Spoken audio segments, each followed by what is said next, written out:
Madam Vice President, sa mga nakaraang linggo po, naging laman ng balita ang naganap na hearing sa House of Representatives po para sa 2025 OVP budget.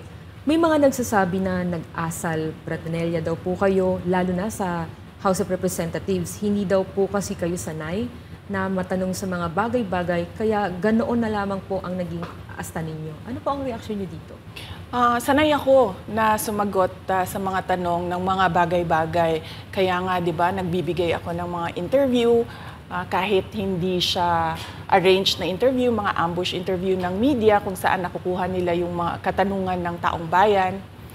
Sanay ako sa ganyan. At alam ng taong bayan na hindi ako Bratinella o spoiled brat dahil kilala nila ako simula nung ako ay nasa Davao pa, simula nung ako ay mayor pa, hanggang naging vice president ako.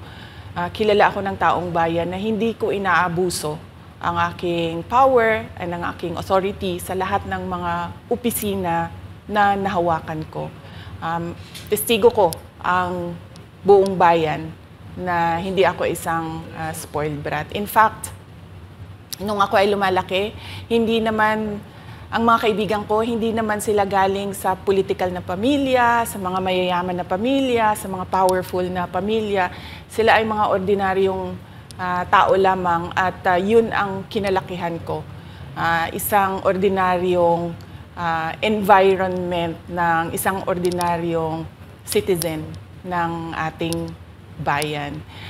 Sa palagay ko, hindi lang sanay ang iilan na mga miyembro ng House of Representatives na hindi nila makuha yung gusto nila at gusto nilang marinig na sagot. At hindi sanay yung mga iilan na mga representatives natin na sinasagot sila sa kanilang mga patutsada. Kaya sa tingin ko, isa din itong parang atake din nila na parang, oh, Bratinella yan. Kahit na sumagot naman ako, hindi nga lang sa gusto nila.